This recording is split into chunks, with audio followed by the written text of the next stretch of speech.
Hello मेरे प्यारे प्यारे बच्चों, कैसे हैं बेटा आप लोग। आई होप सब बढ़िया होगे, बिंदास होगे और बहुत अच्छे से पढ़ाई भी कर रहे होगे। मेरा नाम है दीपक वशिष्ठ और मैं हूं आपका फिजिकल केमिस्ट्री का टीचर। तो बेटा जी जल्दी जल्दी आ जाओ, क्योंकि आज अपन मचाने जा रहे हैं तगड़ा वाला। क्योंकि आज हम एक ऐसा चैप्टर स्टार्ट करने जा रहे हैं जिसने आपको बहुत ज्यादा रुलाया है, बट आज के बाद नहीं, कदापि नहीं। क्योंकि आज मैं अपने बच्चे को कराने जा रहा हूं केमिकल इक्विलिब्रियम। इक्विलिब्रियम हम शुरू करने जा रहे हैं, क्योंकि इक्विलिब्रियम में आपको बहुत सारी दिक्कतें आती थी बट अब नहीं आएंगी। एक एक चीज समझ में आएगी, बहुत आसान लगेगा बेटा, और फोड़ दोगे, चैंपियन बन जाओगे इसमें। बस मेरी एक एक बात को ध्यान से सुनते चलना और अच्छे से पढ़ना। You will really enjoy it. तो चलो शुरू करें। और बेटा हमने पिछली क्लास में थर्मोडायनेमिक्स खत्म कर लिया था। अब देख उसमें भी ना कुछ एक दो बच्चे चलो ठीक है। तो भाई तो बहुत सारे अच्छे से आप लोगों ने थर्मो किया होगा। मैं देख रहा था कमेंट, बहुत सारे बच्चे लिख रहे हैं कि यस सर, पहले थर्मो नहीं आता था, अब चीजें आने लगी हैं। तो ऐसे ही मेरे बेटा ईमानदारी से पढ़ते जाओ, सब कुछ तुम्हें बहुत अच्छे से आएगा और बहुत परफेक्टली सीख भी जाओगे। तो चलो अब शुरू करते हैं अपन इक्विलिब्रियम। दिल थाम के बैठना, बहुत बहुत मजा आना है इक्विलिब्रियम में। इसमें रटेंगे कुछ नहीं, एक एक बात को यहां भी अपन समझेंगे। और देख चैंपियन 100% स्कोरिंग होगी तेरी एक एक चैप्टर में, ठीक है। तो शुरू करते हैं। तो भाई आज की क्लास में क्या करोगे सर? आज रिवीजन नहीं होगी क्योंकि नया चैप्टर स्टार्ट हुआ है। आज तो हम केमिकल इक्विलिब्रियम का इंट्रोडक्शन देंगे। ओके सर जी, हम समझ लेंगे सर एक एक बात को बहुत अच्छे से, ठीक है भाई। उसके बाद मैं आप लोगों को बताऊंगा इक्विलिब्रियम के बारे में। बताने के बाद फिर मैं आपको बताऊंगा इक्विलिब्रियम कांस्टेंट क्या होता है। ओके सर, इक्विलिब्रियम कांस्टेंट बहुत सुना है सर, ये क्या बीमारी है, ये अपन बहुत अच्छे से समझ लेंगे। उसके बाद मैं अपने बच्चे को कराऊंगा इसके कैरेक्टरिस्टिक क्या होते हैं। ओके, इसके गुणधर्म भी होते हैं कुछ, तो वो भी अपन करेंगे। कैरेक्टरिस्टिक्स ऑफ इक्विलिब्रियम कांस्टेंट, और इसके ऊपर जितने भी क्वेश्चन आए हुए हैं वो सारे अपन करते चलेंगे। पक्का? आर यू गाइज रेडी बिल्कुल मचाने के लिए इक्विलिब्रियम में? चलो शाबाश मेरे शेरों। तो चलो पढ़ाई शुरू करते हैं। अब दिल थाम के मेरे बेटा सुनते जाना, एक एक बात परफेक्टली आपको समझ में आएगी। तो चलो शुरू करते हैं।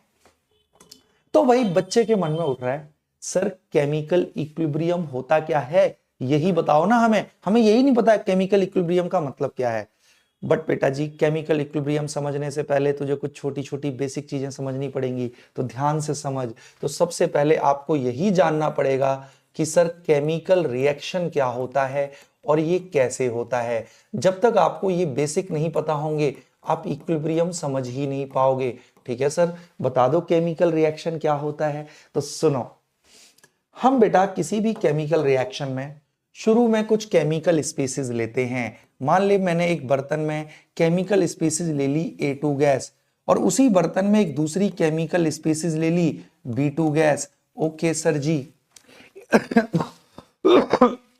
A2 में AA के बीच में बॉन्ड है, हाँ सर। B2 में B और B के बीच में बॉन्ड है, बिल्कुल सर। अब मुझे सोच के बता, आपने बर्तन में A2 गैस और B2 गैस ली, ये रुके रहेंगे या पार्टिकल चलते रहेंगे? बताना, बोल वहां बैठा बैठा। सर ये चलते रहेंगे। अजी चलते चलते रैंडमली चलते चलते आपस में टकराएंगे।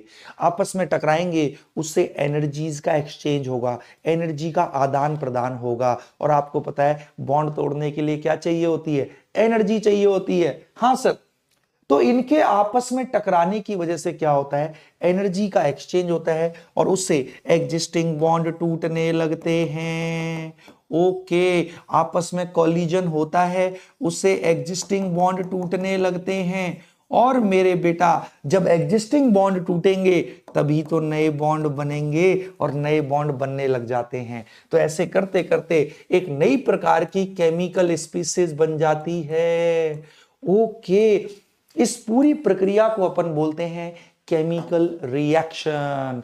और ध्यान रख, रिएक्टेंट्स का आपस में कोलिजन होना जरूरी है। रिएक्टेंट जब आपस, तो जो शुरुआत में लिए थे ना अपन ने, उन स्पीसीज को बोल देते हैं अपन रिएक्टेंट्स, जो हमने शुरू में लिए थे।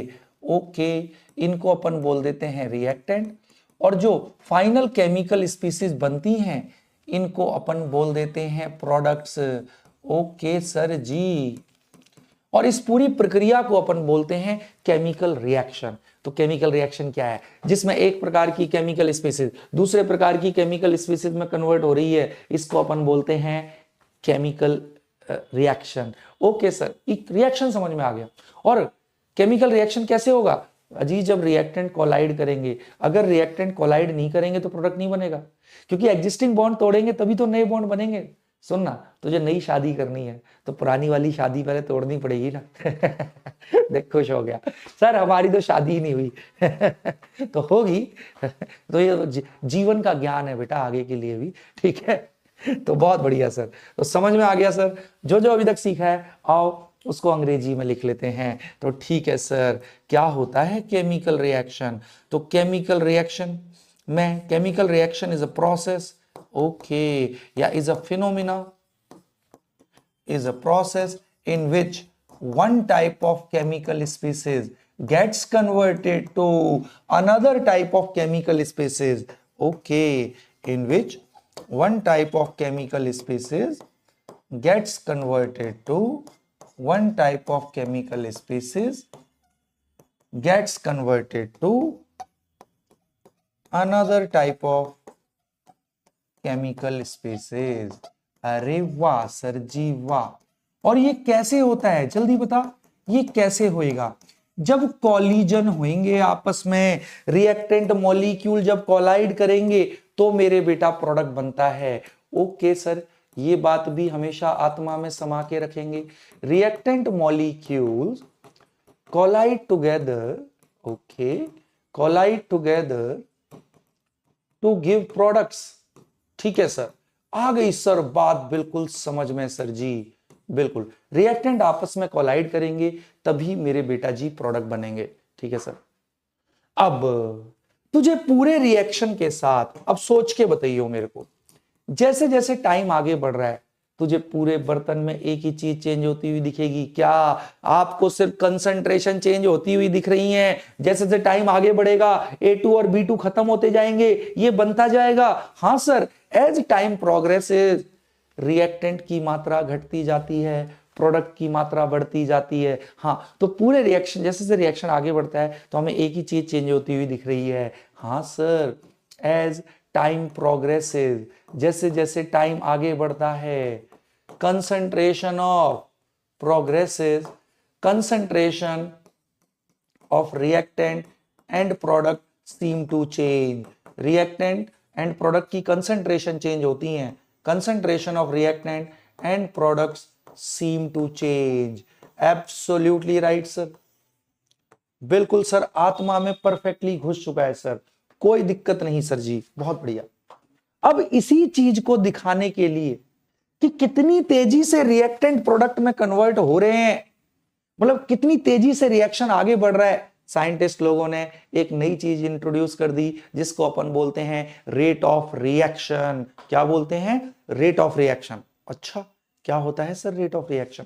ये स्लाइड पूरी आत्मा में घुस गई। आओ मेरे साथ समराइज करो। इक्विलिब्रियम समझाने से पहले मुझे यही समझाना पड़ेगा केमिकल रिएक्शन क्या होता है। केमिकल रिएक्शन एक ऐसा प्रोसेस है जिसमें one type of chemical species दूसरे टाइप ऑफ केमिकल स्पीसीज में कन्वर्ट होती है। ये कन्वर्जन कैसे होता है? अजी जब रिएक्टेंट आपस में कोलाइड करेंगे तो एग्जिस्टिंग बॉन्ड टूटेंगे तभी नए बॉन्ड बनेंगे। तो रिएक्टेंट के कोलिजन से प्रोडक्ट बनते हैं।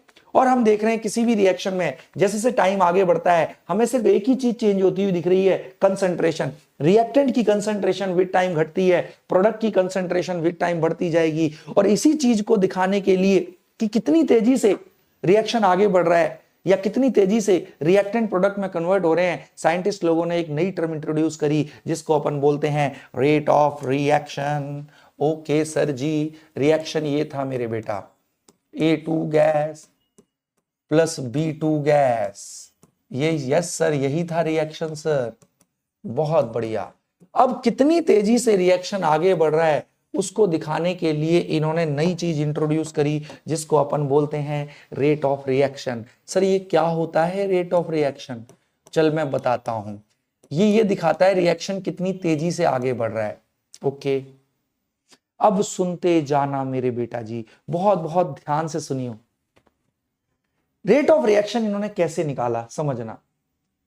अगर A2 पर यूनिट टाइम ज्यादा कम हो रहा है, भाई A2 की कंसंट्रेशन तो घटेगी ना, हाँ सर बिल्कुल। अगर पर यूनिट टाइम A2 ज्यादा खत्म हुआ तो A2 ही तो खत्म होके प्रोडक्ट बना रहा है, तो पर यूनिट टाइम अगर A2 ज्यादा खत्म हो रहा है तो मतलब पर यूनिट टाइम AB ज्यादा बन रहा है, मतलब रिएक्शन तेजी से आगे बढ़ रहा है। तो रेट ऑफ रिएक्शन को ऐसे दिखाते हैं, change in concentration of reactant, okay, और प्रोडक्ट के टर्म में भी दिखा सकते हैं।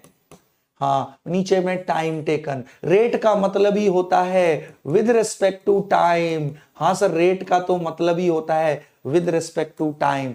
तो ले मेरे बेटा, किसी भी कोई रिएक्शन कितनी तेजी से आगे बढ़ रहा है, इसको अपन दिखा सकते हैं कैसे, change in concentration of any of the reactant और प्रोडक्ट बाय टाइम टेकन। समझ, अगर पर यूनिट टाइम A2 ज्यादा घट रहा है या पर यूनिट टाइम AB की कंसंट्रेशन ज्यादा बढ़ रही है, तो जितना चेंज इन कंसंट्रेशन होगा पर यूनिट टाइम उतना ज्यादा रेट ऑफ रिएक्शन होगा। सर रेट ऑफ रिएक्शन का मतलब समझ में आया? बहुत बढ़िया, बिल्कुल मेरे बच्चे को, ठीक है ना, ओके। तो एक तरीके से रेट ऑफ रिएक्शन दिखा रहा है कितनी तेजी से रिएक्शन आगे बढ़ता है, और जितना ज्यादा A2 की कंसंट्रेशन घटेगी पर यूनिट टाइम या प्रोडक्ट की कंसंट्रेशन बढ़ेगी पर यूनिट टाइम, मतलब उतनी तेजी से आगे बढ़ रहा है। हाँ सर, आ गया समझ में सर। अब इसी के ऊपर, अब मैंने तेरे को बेसिक आइडिया दे दिया, अब यहीं से इस चैप्टर की शुरुआत हो जाती है, और इसमें सबसे पहली चीज आती है मेरे बेटा, लॉ ऑफ मास एक्शन है। ये क्या है sir? Law of mass action, ये दो साइंटिस्ट ने मिलके दिया था, जिनका नाम था गुलबर्ग, एक का नाम था गुलबर्ग और एक का नाम था वागे। ओके सर, इन दो साइंटिस्ट ने मिलके दिया था। तो क्या कहता है sir law of mass action? अब दिल थाम के बैठना मेरे बेटा, क्योंकि यहीं से आपका केमिकल इक्विलिब्रियम की पढ़ाई स्टार्ट हो जाती है। बेसिक अपन को समझ में आ गया, ठीक है जी सर। अब क्या कहता है लॉ ऑफ मास एक्शन, सुनता जियो मेरे बच्चे, ठीक है ना। मान ले एक हाइपोथेटिकल बैलेंस्ड इक्वेशन है, ठीक है सर। हाइपोथेटिकल मतलब काल्पनिक, हर जगह से दिमाग हटा ले, पूरा दिमाग मेरी बातों में लगा दे मेरे बेटा। Let a hypothetical balanced chemical equation, ठीक है सर, ले लिया अपन ने। एक बर्तन में मान ले एक रिएक्शन हो रहा है, ओके सर। रिएक्शन ये है मेरे छोटंकू, A moles of A gas, okay sir, plus B moles of B gas, okay sir, दे रहा है C moles of C gas plus D moles of D gas. Absolutely right sir. अब मेरे बेटा, शुरू में तो बर्तन में केवल रिएक्टेंट ही होंगे ना, शुरू में तो A और B होंगे। हाँ सर। अब आप मुझे सोच के बताओ, शुरू में A और B है, A और B आपस में टकराएंगे और C और D देंगे, रिएक्शन आगे बढ़ेगा। बिल्कुल सर। अब आपको पता है ये कैसे हो रहा है कन्वर्जन, A और B जब कोलाइड करेंगे तो एग्जिस्टिंग बॉन्ड टूटेंगे, तभी नए बॉन्ड बनके नए कंपाउंड बनेंगे। बिल्कुल सर। अब तू मुझे सोच के बताइयो, किसी समय मान ले, बिल्कुल लॉजिकली थॉट एक्सपेरिमेंट, इन्वॉल्व हुई हो, जवाब दियो, मेरे तक आवाज आ जाएगी, ठीक है, ओके सर। एक बार मान ले इस बर्तन में A के 10 पार्टिकल हैं, B के 10 पार्टिकल हैं, तो ये रैंडमली चल रहे होंगे, चलते चलते आपस में टकराएंगे, तो पर यूनिट टाइम मतलब एक सेकंड में कुछ कॉलिजन्स होंगे। अगर जितने एक सेकंड में कॉलिजन होंगे उतने ही मेरे बेटा प्रोडक्ट बनेंगे। सही बात है सर। मान ले हो सकता है 2 कॉलिजन हो जाए, हो सकता है 3 कॉलिजन हो जाए, हो सकता है 4 कॉलिजन हो जाए। हाँ सर। तो एक सेकंड में कुछ प्रोडक्ट बनेगा, तो कुछ रेट ऑफ रिएक्शन होगा जब 10-10 पार्टिकल। अब मान ले अगली बार बर्तन में A के 1 करोड़ पार्टिकल लिए, B के भी 1 करोड़ पार्टिकल लिए, तो मेरे बेटा ईमानदारी से बता, अब भी कॉलिजन होंगे A और B में, बट अब ईमानदारी से सोच के बता, पर यूनिट टाइम मतलब एक सेकंड में ज्यादा नंबर ऑफ कॉलिजन कब होंगे? जब पार्टिकल 10-10 थे, जब पार्टिकल 1 करोड़ है, तब कब बेटा? ये आपको बताना है कि एक सेकंड में ज्यादा रिएक्टेंट्स के बीच में कॉलिजन कब होंगे? जब पार्टिकल 10-10 है, ए और बी के, या जब 1 करोड़ 1 करोड़ है, ऑब्वियस है जब 1 करोड़ 1 करोड़ पार्टिकल है तो 1 सेकंड में ज्यादा कॉलिजन होंगे, 1 सेकंड में ज्यादा कॉलिजन होंगे, 1 सेकंड में ज्यादा प्रोडक्ट बनेगा, 1 सेकंड में ज्यादा प्रोडक्ट बन रहा है तो रेट ऑफ रिएक्शन ज्यादा है, बिल्कुल प्रूव्ड, हेंस प्रूव्ड। अगर किसी समय बर्तन में रिएक्टेंट पार्टिकल की संख्या ज्यादा है, मतलब रिएक्टेंट की कंसंट्रेशन ज्यादा है तो पर यूनिट टाइम कॉलिजन ज्यादा होंगे, पर यूनिट टाइम कॉलिजन ज्यादा तो पर यूनिट टाइम प्रोडक्ट ज्यादा बनेगा, पर यूनिट टाइम प्रोडक्ट ज्यादा बनेगा तो रेट ऑफ रिएक्शन ज्यादा होगा, हेंस प्रूव्ड। किसी भी समय का rate of reaction is directly proportional to concentration of the reactant. Sir बिल्कुल लॉजिकल बात, अगर रिएक्टेंट की मात्रा ज्यादा है, पर यूनिट टाइम कॉलिजन ज्यादा तो पर यूनिट टाइम प्रोडक्ट ज्यादा बनेगा, पर यूनिट टाइम प्रोडक्ट ज्यादा बनेगा तो रेट ऑफ रिएक्शन ज्यादा है। यही है लॉ ऑफ मास एक्शन। तो ये यही कहता है रे छुटंकू, लॉ ऑफ मास एक्शन क्या कहता है, यही कहता है किसी भी इंस्टेंट पे जो रेट ऑफ रिएक्शन है किसी भी क्षण पे किसी भी रिएक्शन का is directly proportional to concentration of the reactants. सही, स्क्वायर ब्रैकेट का मतलब concentration, concentration of the reactant, बिल्कुल लॉजिकल है। किसी भी इंस्टेंट पर अगर बर्तन में ए और बी की मात्रा ज्यादा है तो पर यूनिट टाइम कॉलिजन ज्यादा होंगे, पर यूनिट टाइम कॉलिजन ज्यादा तो पर यूनिट टाइम प्रोडक्ट ज्यादा बनेंगे, पर यूनिट टाइम प्रोडक्ट ज्यादा तो रेट ऑफ रिएक्शन ज्यादा।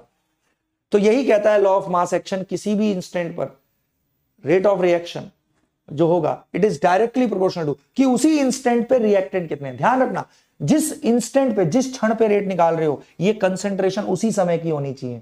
अभी कितना रेट है वो डिपेंड करेगा अभी कितने कॉलिजन हो रहे हैं, अभी कितने कॉलिजन हो रहे हैं पर यूनिट टाइम वो डिपेंड करेगा अभी कितनी कंसंट्रेशन है। तो जिस इंस्टेंट पे आप रेट निकाल रहे हो ये कंसंट्रेशन उसी समय की है। इसके अलावा एक चीज और इन्होंने देखी, and each raise to the power equal to stoichiometric coefficient in balance equation. तो ए का स्टोइशियोमेट्रिक कोएफिशिएंट ए है, छोटा ए, वो पावर बन जाता है।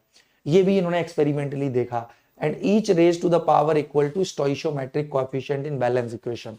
बहुत बढ़िया, बिल्कुल लॉजिकल है सर, रटने की जरूरत ही नहीं। हाँ सर, और बेटा जब भी प्रोपोर्शनलिटी साइन हटता है तो एक प्रोपोर्शनलिटी कांस्टेंट आता है, उसको इन्होंने बोला रेट कांस्टेंट। क्या बोला? Rate constant. हर रिएक्शन के लिए ये स्पेसिफिक होता है, कभी चेंज नहीं होगा किसी पर्टिकुलर हर पर्टिकुलर रिएक्शन के लिए फिक्स होता है, ये कभी चेंज नहीं होता except temperature. This is rate constant. Okay sir ji, ओ बहुत बढ़िया सर जी, यही है मेरे बेटा लॉ ऑफ मास एक्शन और बिल्कुल लॉजिकल है मेरे बेटा जी। ओके सर जी, बिल्कुल। अब इसी को मैं अंग्रेजी में लिखवा देता हूं। के क्या है यहां पर? के क्या है? के है रेट कांस्टेंट।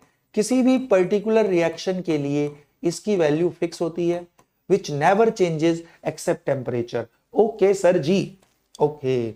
अब जो जो हमने यहां लिखा है उसी को मैं अंग्रेजी में लिखवा देता हूं, ठीक है सर। तो लॉ ऑफ मास एक्शन क्या कहता है? It states that, okay, it states that, okay, at any instant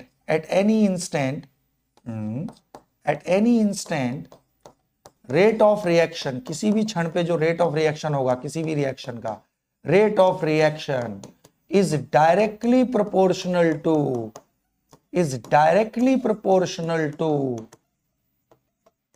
product of concentrations. हाँ, is directly proportional to product of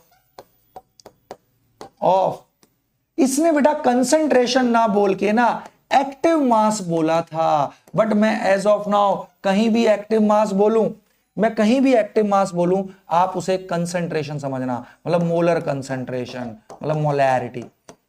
as of now, वैसे एक्टिव मास और इसमें तो हल्का सा फर्क होता है, बट एज ऑफ नाउ मैं कहीं भी एक्टिव मास बोलूं आप उसको मोलर कंसंट्रेशन मान के चलना। ओके, तो क्या कहता है?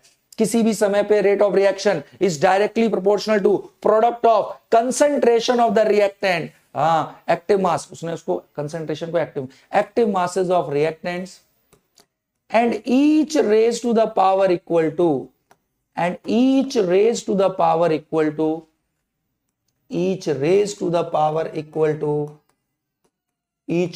the power equal to stoichiometric coefficient। Equal to stoichiometric coefficient in balanced equation. वाह सर वाह, आत्मा तृप्त हो गई सर, बिल्कुल अच्छे से आ गया समझ में। बिल्कुल, तो किसी भी रिएक्शन का आप लॉ ऑफ मास एक्शन लिख दोगे नहीं लिख दोगे? हाँ सर लिख सकते हैं। चल ये स्लाइड मेरे बच्चे की पूरी आत्मा में घुस, और लॉजिकल था। बर्तन में किसी समय अगर रिएक्टेंट की मात्रा ज्यादा होगी, पर यूनिट टाइम कोलिजन ज्यादा, रेट ऑफ रिएक्शन ज्यादा, तो बस यही कहता है किसी भी समय पे rate of reaction is directly proportional to उसी समय की रिएक्टेंट की concentration and each raise to the power equal to stoichiometric coefficient in balance equation. यही है लॉ ऑफ मास एक्शन। वाह सर वाह। अब मैं कुछ रिएक्शन दे रहा हूं, उनके लॉ ऑफ मास एक्शन लिख के दिखाने हैं आपको। ठीक है सर, ले ये मैंने एक रिएक्शन दिया, ये एक बैलेंस रिएक्शन है, मैं कह रहा हूं इसका लॉ ऑफ मास एक्शन लिख। कैसे लिखेगा मेरे बेटा, जल्दी से बता दे भाई। किसी भी समय का रेट ऑफ रिएक्शन, तो इस रिएक्शन का rate of reaction is directly proportional to reactant की कंसंट्रेशन, N2 की कंसंट्रेशन, H2 की कंसंट्रेशन, हाँ रिएक्टेंट की, and each raise to the power equal to stoichiometric coefficient. इसका स्टोइशियोमेट्रिक कोएफिशिएंट 1, इसका 3। ले मेरे बेटा, प्रोपोर्शनलिटी साइन हटता है तो प्रोपोर्शनलिटी कांस्टेंट, मतलब इस रिएक्शन का रेट कांस्टेंट। अरे वाह सर वाह, हो गया, बस बस बस हो गया लॉ ऑफ मास एक्शन। अच्छा इतना टुच्चा, हाँ मेरे बेटा तेरे को और क्या लगा था। चल अगला और बता रही हूं, ईमानदारी से बताइयो मुझे। चल ये एक मैंने हाइपोथेटिकल रिएक्शन दे दिया, 2A plus 3B giving C। मैं कह रहा हूं इसका लॉ ऑफ मास एक्शन लिख। कैसे लिखेगा, किसी भी समय पे rate of reaction is equal to इस रिएक्शन का रेट कांस्टेंट, उसी समय की, जिस समय रेट निकाल रहे हो उसी समय की कंसंट्रेशन होनी चाहिए रिएक्टेंट की, ए की कंसंट्रेशन, बी की concentration, and each raise to the power equal to stoichiometric coefficient in balanced equation. ओ बहुत बढ़िया सर, आ गए sir law of mass action लिखने।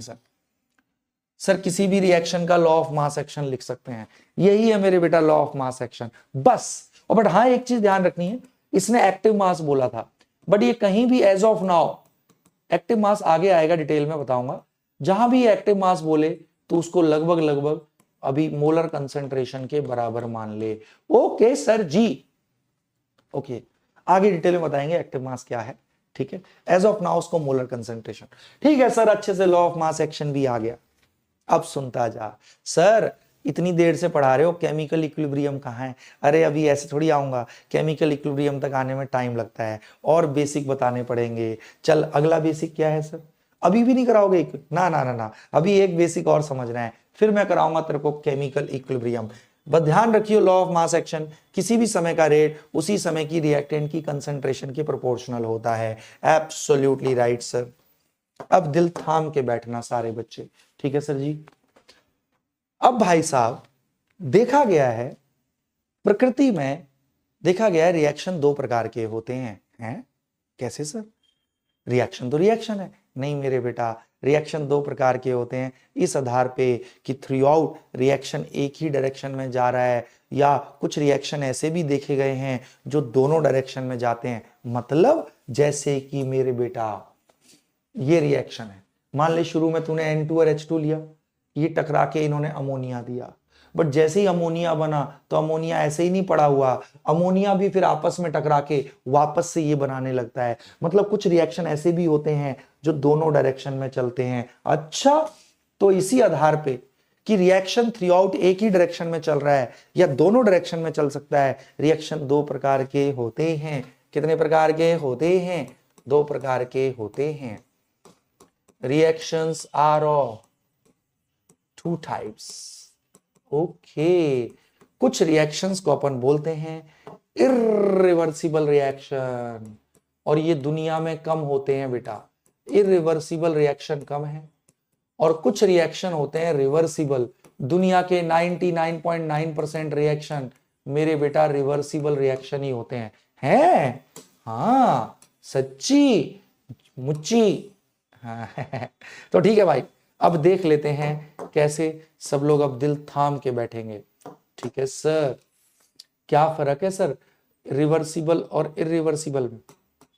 जैसे कि नाम से ही पता लग रहा है, इरिवर्सिबल, इनको हम इरिवर्स नहीं कर सकते, रिवर्स नहीं कर सकते। तो ये वो रिएक्शन है जो थ्रू आउट एक ही डायरेक्शन में चलते हैं। फॉर एग्जाम्पल कोई भी जनरली जो आयोनिक रिएक्शन होते हैं, या न्यूट्रलाइजेशन ले ले या कंबशन ले ले, ठीक है सर, न्यूट्रलाइजेशन ले लिया, मान ले HCl NaOH, ओहो, ले सॉल्ट प्लस वाटर।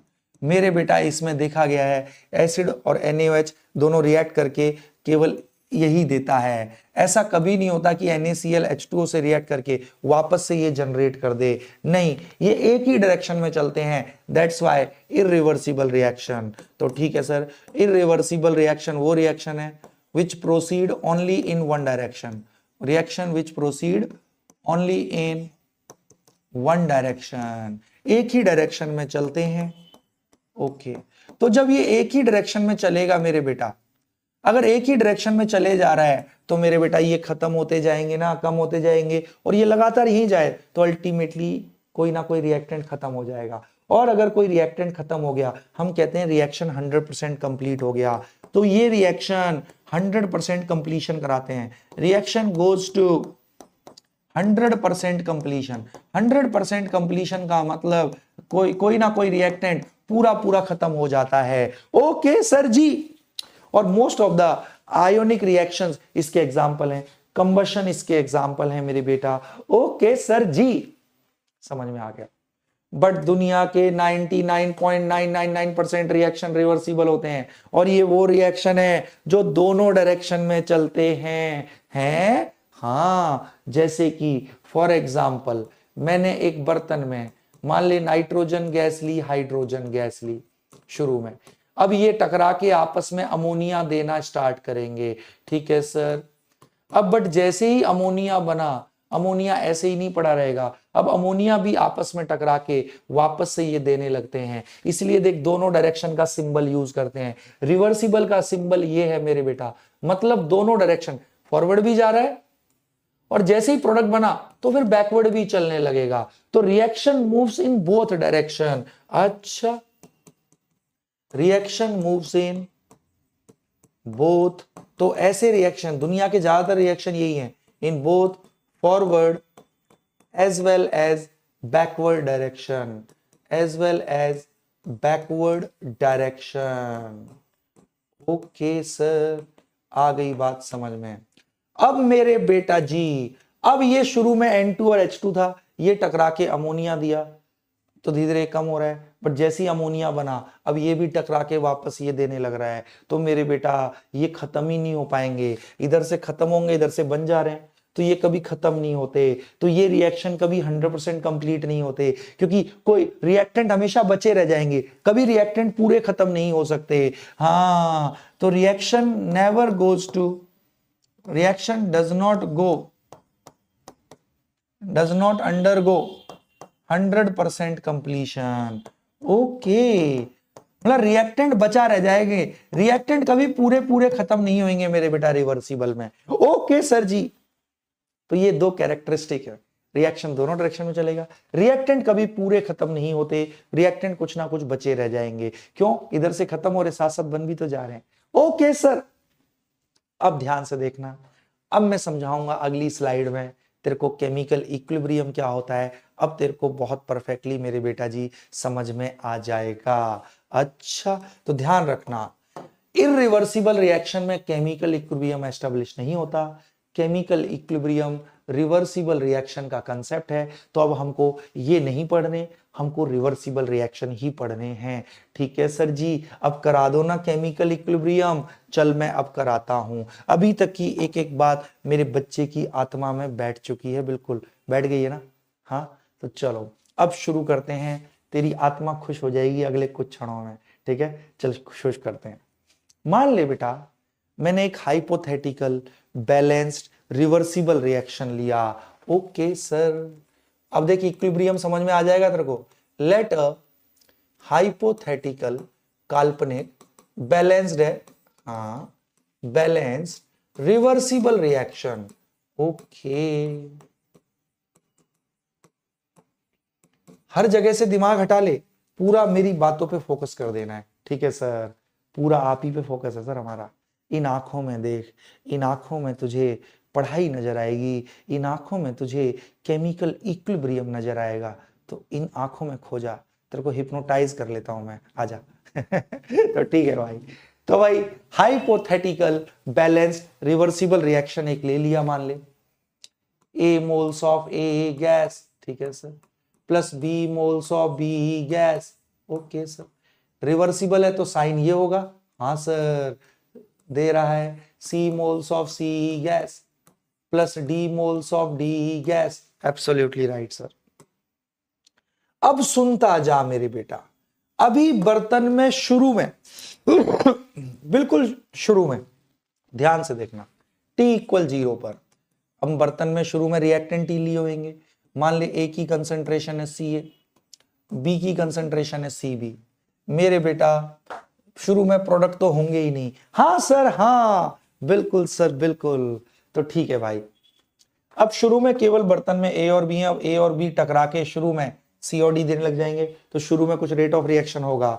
तो किसी भी समय का रेट ऑफ रिएक्शन कैसे निकालते हैं, मैं कहूं कि आपको अभी शुरू में केवल A और B है, तो यही टकरा के केवल फॉरवर्ड चलेगा रिएक्शन, हाँ सर। तो बेटा फॉरवर्ड रिएक्शन का मैं रेट बोलूं तो किसी भी रिएक्शन का रेट ऑफ रिएक्शन क्या होता है, रेट कांस्टेंट, हाँ, उसी समय की रिएक्टेंट की कंसंट्रेशन।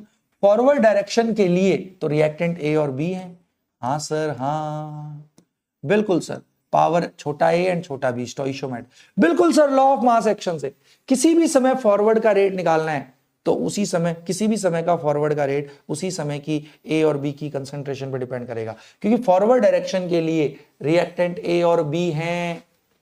बट ये क्योंकि रिवर्सिबल है, जैसे ही C और D बनेगा तो C और D भी मेरे बेटा टकरा के वापस से ये देगा, तो ये रिएक्शन बैकवर्ड भी चल रहा है। बट बैकवर्ड के लिए रिएक्टेंट C और D है, हाँ सर बैकवर्ड के लिए रिएक्टेंट C और D है। तो ले, अगर किसी भी समय बैकवर्ड का रेट निकालना हो तो कैसे निकालूंगा, बैकवर्ड रिएक्शन का रेट कांस्टेंट और बैकवर्ड के लिए रिएक्टेंट C और D हैं, हाँ सर हाँ। अरे किसी भी समय जितनी ज्यादा C और D की मात्रा होगी उतने ज्यादा C और D में कॉलिजन, जितने ज्यादा C और D में कॉलिजन उतनी तेजी से रिएक्शन यहां जाएगा ना, हाँ सर हाँ। तो यस सर, तो ये sir law of mass action से फॉरवर्ड का भी रेट निकाल सकते हैं किसी भी समय, बैकवर्ड का भी रेट निकाल सकते हैं, बिल्कुल सर। अब सुनता जा, अब तेरे को अगले कुछ क्षणों में अपने जीवन का सर्वाधिक आनंद प्राप्ति होने वाली है। अब सुनता जाइयो रे पगलू। अब मैं एक ग्राफ ड्रॉ करता हूं जहां y एक्सिस पर मैं लेता हूं rate of reaction, okay okay sir, और x एक्सिस पर लेता हूं टाइम, ओके सर। अब मेरे बेटा शुरू में जब टाइम 0 है, बिल्कुल शुरू में जब टाइम 0 है, तो उस समय मेरे बच्चू तू मुझे बता दे उस समय मेरे बच्चू, हाँ जब टाइम 0 है तो उस समय फॉरवर्ड का रेट कितना होगा। तो किसी भी समय का रेट निकालने के लिए उसी समय की रिएक्टेंट की कंसंट्रेशन, तो शुरुआत में A की कंसंट्रेशन है Ca, B की कंसंट्रेशन है Cb, तो Ca और Cb रखेंगे तो कुछ फॉरवर्ड का रेट आ जाएगा, हाँ सर कुछ कंसंट्रेशन है तो मान ले शुरू में तो फॉरवर्ड का रेट ये आ गया, ओके। शुरू में ही, बिल्कुल शुरू में ही बैकवर्ड का रेट कितना होगा, तो शुरू में निकाल रहे हैं बैकवर्ड का रेट, तो शुरू की ही C और D की कंसंट्रेशन कितनी है 0 0, तो रेट बैकवर्ड का 0 होगा शुरू में, हाँ सर बिल्कुल सर। शुरू में फॉरवर्ड का कुछ रेट होगा, बैकवर्ड का रेट शुरू में 0 होगा, बिल्कुल सर, क्योंकि जिस समय के रेट निकालते हैं कंसंट्रेशन उसी समय की। अब टाइम आगे बढ़ता है, मान ले धीरे धीरे टाइम आगे बढ़ने लगा। अब आपको पता है A और B टकरा के C और D देंगे तो A और B की मात्रा कम होती जाएगी, हाँ सर। ये मान ले घट के रह गई CB डैश, हाँ सर। तो विद टाइम, जैसे से टाइम आगे बढ़ेगा A और B कम होते जाएंगे और C और D बढ़ता जाएगा, हाँ सर। तो देख विद टाइम A और B की कंसंट्रेशन कम होगी तो फॉरवर्ड का रेट भी कम होगा, C और D की कंसंट्रेशन बढ़ेगी तो बेटा ये कंसंट्रेशन पहले रेट 0 था, अब C और D की कंसंट्रेशन धीरे धीरे बढ़ने लगी तो बैकवर्ड का रेट बढ़ने लगा, तो धीरे धीरे विद टाइम फॉरवर्ड का रेट घटने लगता है। हाँ सर, टाइम जैसे से आगे बढ़ रहा है फॉरवर्ड का रेट देखो नीचे आ रहा है, और जैसे से टाइम आगे बढ़ेगा बैकवर्ड का रेट बढ़ेगा। और एक टाइम ऐसा आएगा जब फॉरवर्ड डायरेक्शन का रेट बैकवर्ड डायरेक्शन के रेट के बराबर हो जाएगा। हाँ सर लॉजिकली दिख रहा है। शुरू में फॉरवर्ड का ही रेट था, बैकवर्ड का रेट 0 था, बट विद टाइम हमें पता है ए और बी की कंसंट्रेशन घटेगी, टकरा के देते जाएंगे, और सी और डी की बढ़ेगी। ए और बी की कंसंट्रेशन घट रही है विद टाइम, तो फॉरवर्ड का रेट घटता जाएगा, बैकवर्ड का रेट, सी और डी बढ़ रहा है तो बैकवर्ड का रेट, फॉरवर्ड का घटेगा बैकवर्ड का बढ़ेगा, फॉरवर्ड का घटेगा बैकवर्ड का बढ़ेगा, फॉरवर्ड का घटेगा बैकवर्ड का। एक टाइम ऐसा आता ही आता है हर रिवर्सिबल में जब फॉरवर्ड डायरेक्शन का रेट बैकवर्ड डायरेक्शन के रेट के बराबर हो जाता है, और उसी स्टेज को अपन बोलते हैं केमिकल इक्विलिब्रियम। जीवन भर के लिए अपनी आत्मा में संभाले। Okay sir ji. और जब केमिकल, तो हर रिवर्सिबल में केमिकल इक्विलिब्रियम एस्टेब्लिश होता ही होता है। एक टाइम ऐसा आएगा ही आएगा जब, तो धीरे धीरे क्या होता है, पहले शुरू में फॉरवर्ड का रेट होता है, बैकवर्ड का रेट 0, तो मोस्टली शुरू में रिएक्शन आगे ही चल रहा होता है, पीछे नहीं आ रहा होता। तो बट धीरे धीरे जब ये आगे ज्यादा जा रहा है तो ए और बी घटता जाएगा, सी और डी बढ़ेगा, तो उससे फॉरवर्ड का रेट कम होता जाता है, बैकवर्ड का रेट बढ़ता जाता है। एक टाइम ऐसा आता ही आता है जब फॉरवर्ड का रेट बैकवर्ड के बराबर हो जाएगा, उस स्टेज को बोलते हैं केमिकल इक्विलिब्रियम। और सुन, एक बार फॉरवर्ड का रेट बैकवर्ड के बराबर हो गया तो उसका मतलब अगर 1 सेकंड में ये 10 मोल बन रहे हैं तो उसी 1 सेकंड में 10 मोल टूट जाएंगे। सोच, 1 सेकंड में ये 10 मोल बना और उसी 1 सेकंड में ये 10 मोल टूट भी गया तो फिर इसकी कंसंट्रेशन चेंज होनी बंद हो जाएगी। तो एक बार इक्विलिब्रियम अचीव होता है, फिर रिएक्टेंट और प्रोडक्ट की कंसंट्रेशन चेंज होनी बंद हो जाती है, और कंसंट्रेशन चेंज होनी बंद हो जाएंगी तो रेट भी चेंज होने बंद हो जाते हैं। तो एक बार अगर रेट बराबर हो जाते हैं तो फिर वो बराबर ही रहते हैं। ओके सर जी, क्लियर हो गया सर जी। तो आज के बाद बस 2 चीज याद रखनी है आपको, केमिकल इक्विलिब्रियम के 2 कैरेक्टरिस्टिक अपनी आत्मा में संभाले। At chemical equilibrium, at equilibrium 2 चीज याद रख ले बस अपनी आत्मा में। क्या सर, क्या सर? एट इक्विलिब्रियम 2 चीज, एक तो रेट फॉरवर्ड रेट बैकवर्ड के बराबर हो जाएगा। हाँ सर, हाँ, पहला पॉइंट तो ये, इक्विलिब्रियम उस स्टेज को बोलते हैं जब फॉरवर्ड रिएक्शन का रेट बैकवर्ड डायरेक्शन के रेट के बराबर हो जाता है। और एक बार जब रेट बराबर हो गए तो जितनी तेजी से कोई बन रहा है उतनी तेजी से टूट भी जाएगा। तो फिर कंसंट्रेशन, जैसे ये जितनी तेजी से टूटेगा उतनी तेजी से बन भी रहा है, तो फिर कंसंट्रेशन चेंज होनी बंद हो जाती है। और एक बार कंसंट्रेशन चेंज होनी बंद हो गई, बराबर नहीं होती कंसंट्रेशन, कंसंट्रेशन चेंज, रेट बराबर होते हैं, कंसंट्रेशन चेंज होनी बंद हो जाती हैं। हाँ, तो at equilibrium concentration of reactant and product stop changing, concentration of reactants and products stop changing. Okay, stop changing, concentration change होनी बंद हो जाती हैं। तो ध्यान रख, अगर एक बार मेरे बेटा जी इक्विलिब्रियम अचीव हुआ, मतलब फॉरवर्ड का रेट बैकवर्ड के बराबर हुआ, तो फिर वो बराबर ही रहता है। सच्ची बोल, पूरी स्लाइड आत्मा में घुस गई। हाँ सर, लॉजिकली समझ में आ गया सब। कोई भी रिएक्शन है, शुरू में फॉरवर्ड का ही रेट होगा, बैकवर्ड का rate 0, but with time reactant A और बी कम होते जाएंगे, फॉरवर्ड का रेट घटता जाएगा, सी और डी बढ़ते जाएंगे बैकवर्ड का, तो विद टाइम फॉरवर्ड का रेट घटता जाता है, बैकवर्ड का बढ़ता जाता है। एक टाइम ऐसा आता है जब फॉरवर्ड बैकवर्ड का रेट बराबर, उसी स्टेज को हम बोलते हैं कि केमिकल इक्विलिब्रियम अचीव हो गया। हर रिवर्सिबल रिएक्शन में केमिकल इक्विलिब्रियम अचीव होता ही होता है। तो केमिकल इक्विलिब्रियम में 2 चीज याद रखनी है। केमिकल इक्विलिब्रियम वो स्टेज है किसी भी रिवर्सिबल रिएक्शन की जब फॉरवर्ड का रेट बैकवर्ड के बराबर हो जाता है, और इक्विलिब्रियम आने के बाद कंसंट्रेशन चेंज होनी बंद हो जाती है।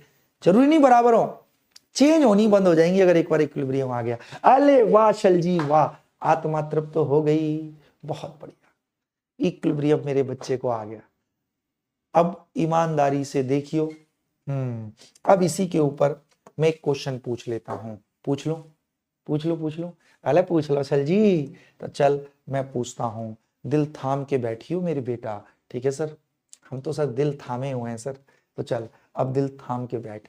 अब मैं एक क्वेश्चन पूछ रहा हूं, which of the following graph, okay, which of the following graph, which of the following graph represents chemical equilibrium correctly, है ना, represents equilibrium correctly. Okay sir, correctly. Option दे रखा है, ध्यान से देखियो। ए, बहुत बढ़िया। यहां पे लिया इसने कंसंट्रेशन, रिएक्शन मान ले ये है A giving B. Okay sir, reaction ये है, यहां पे टाइम ले लिया। Okay,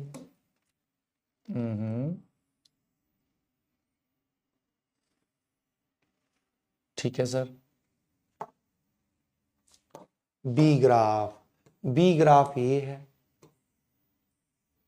rate versus time. यहां पे रेट ऑफ रिएक्शन ले लिया, इधर टाइम, ये रेट वर्सेस टाइम है। ओके सर जी, यहां ले लिया रेट ऑफ रिएक्शन, इधर टाइम, और ये बनाया ऐसा ग्राफ।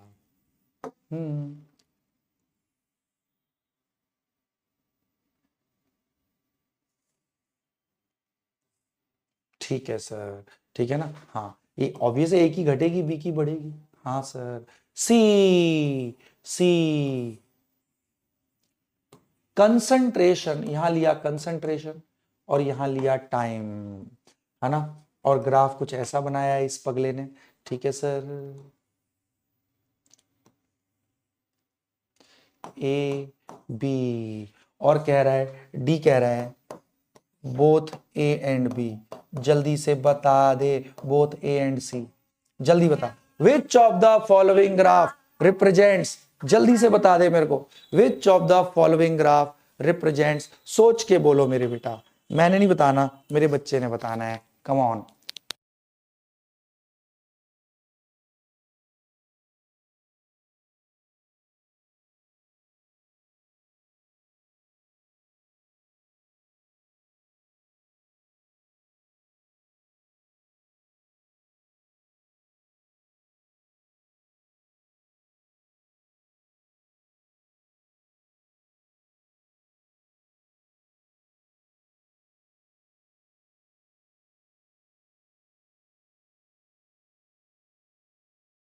तो मेरे बच्चों का आसानी से हो गया होगा।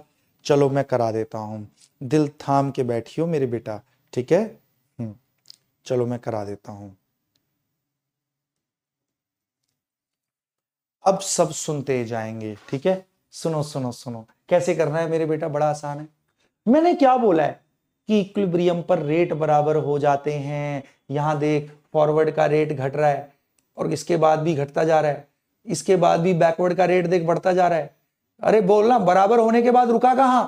तो ये नहीं है भाई, रेट बराबर हो जाते हैं और फिर उसके बाद बराबर ही रहते हैं। तो देख, यहां बराबर होने के बाद भी फिर ये रेट चेंज हो रहा है। ओहो, तो ये इक्विलिब्रियम को रिप्रेजेंट नहीं कर रहा।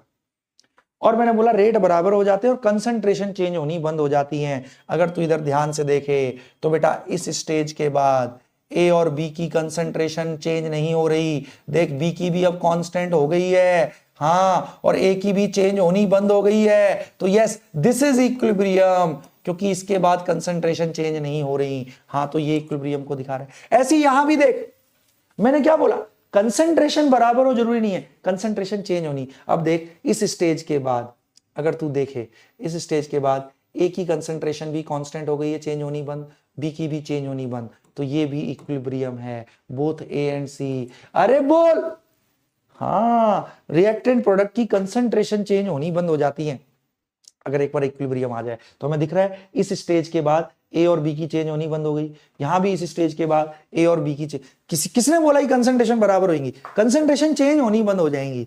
अरे वाशल जी, आत्मा तृप्त तो हो गई सर जी। अब हम थोड़ा सा आगे बढ़ जाते हैं। हाँ सर, बढ़ जाओ आगे, दिल थाम के बैठना मेरे बेटा, ठीक है। करा दूं? ठीक है सर, कराओ। अब ठीक है सर, ये समझ में आ गया। अब मैं तुम्हें एक मस्त चीज कराता हूं, बहुत ध्यान से देखना। अब मैं कराऊंगा सर, इक्विलिब्रियम समझ में आ गया, किसी भी रिवर्सिबल रिएक्शन की वो स्टेज जब फॉरवर्ड का रेट बैकवर्ड के बराबर हो जाता है। दूसरा, कंसंट्रेशन, इक्विलिब्रियम आने के बाद कंसंट्रेशन चेंज होनी बंद हो जाती है। ओके सर, अब मैं अपने बच्चे को कराने जा रहा हूं एक बहुत ही जबरदस्त चीज, इक्विलिब्रियम कांस्टेंट क्या होता है? हाँ सर समझाओ ना। इसको अपन मेरे बेटा के EQ से दिखाते हैं। ओके सर, कोई दिक्कत नहीं सर। क्या होता है सर इक्विलिब्रियम कांस्टेंट? समझा दो ना सर अपन को। चल मैं समझाता हूं, बहुत बहुत ध्यान से देखना, ठीक है सर। मान लीजिए हाइपोथेटिकल बैलेंस्ड रिवर्सिबल रिएक्शन है, ठीक है सर, बिल्कुल सर। अल्टीमेटली तो रिवर्सिबल है तो इक्विलिब्रियम एस्टेब्लिश होगा ही होगा। हर रिवर्सिबल में इक्विलिब्रियम एस्टेब्लिश होता ही होता है। अब मेरे बेटा इसमें इक्विलिब्रियम पहुंचेगा ही पहुंचेगा, बिल्कुल सर। तो इक्विलिब्रियम जब पहुंचेगा तो मेरे बेटा क्या होएगा? फॉरवर्ड का रेट बैकवर्ड के बराबर हो जाएगा। Absolutely right sir. इक्विलिब्रियम के समय जो फॉरवर्ड का रेट होगा वही बैकवर्ड का रेट होगा। Absolutely right sir. अब सुनो, तो ये किस समय के रेट है? इक्विलिब्रियम के समय के रेट है। और बेटा किसी भी समय फॉरवर्ड का रेट तू कैसे लिखता है? लॉ ऑफ मास एक्शन लगा दे। फॉरवर्ड का रेट कांस्टेंट, उसी समय की रिएक्टेंट की concentration and each raise to the power equal to stoichiometric coefficient. हां सर, फॉरवर्ड का रेट किसी भी समय ऐसे लिखेंगे। बैकवर्ड का रेट, बैकवर्ड के लिए रिएक्टेंट सी और डी है। बैकवर्ड का रेट कांस्टेंट, उसी समय की रिएक्टेंट की कंसंट्रेशन। एब्सोल्युटली राइट सर, बहुत बढ़िया सर, मेरे बच्चे को इतना आ गया। अब ये क्योंकि इक्विलिब्रियम के समय के रेट थे, भाई इक्विलिब्रियम के समय बराबर होते हैं रेट, तो ये कंसंट्रेशन भी इक्विलिब्रियम के समय की है, क्योंकि किसी भी समय का रेट उसी समय की कंसंट्रेशन पे डिपेंड करता है। हाँ सर हाँ, तो ये इक्विलिब्रियम के समय की कंसंट्रेशन है। Okay sir. अब यहां पे इन्होंने क्या किया? कुछ खुराफात करी। ये है फॉरवर्ड डायरेक्शन का रेट कांस्टेंट, ये हो गया बैकवर्ड डायरेक्शन के लिए रेट कांस्टेंट। इसको इधर ले आए तो ले K F by K B, forward का रेट कांस्टेंट बाय बैकवर्ड का रेट कांस्टेंट। इसको इधर ले आए तो ले C to the power C, D to the power D by A to the power A, हाँ, into B to the power B. और ये कंसंट्रेशन किस समय की है? ये इक्विलिब्रियम के समय की कंसंट्रेशन है रे पगले। ये इक्विलिब्रियम के समय के रेट बराबर हुए थे ना, तो जिस समय का रेट निकालते हैं उसी समय की कंसंट्रेशन, तो ये इक्विलिब्रियम के समय की कंसंट्रेशन है। ओके ठीक है सर, बड़ा आसान है, कुछ नहीं किया बस। अब ये फॉरवर्ड का रेट कांस्टेंट बाय बैकवर्ड का rate constant, constant bye constant, इसी को इन्होंने नया नाम दे दिया इक्विलिब्रियम कांस्टेंट। ओहो, तो KF बाय KB को लिखते हैं, हाँ, इक्विलिब्रियम कांस्टेंट। और ये किसके बराबर है? C to the power C, D to the power D by A to the power A by B to the power B। Okay sir ji. और ये कंसंट्रेशन किस समय की है सारी? ये कंसंट्रेशन इक्विलिब्रियम के समय की हैं, कंसंट्रेशन एट इक्विलिब्रियम। तो ले इसी को अपन बोल देते हैं इक्विलिब्रियम कांस्टेंट। ओए होए होए होए होए, सर जी समझ में आ गया। तो इक्विलिब्रियम कांस्टेंट किसको लिखा गया है?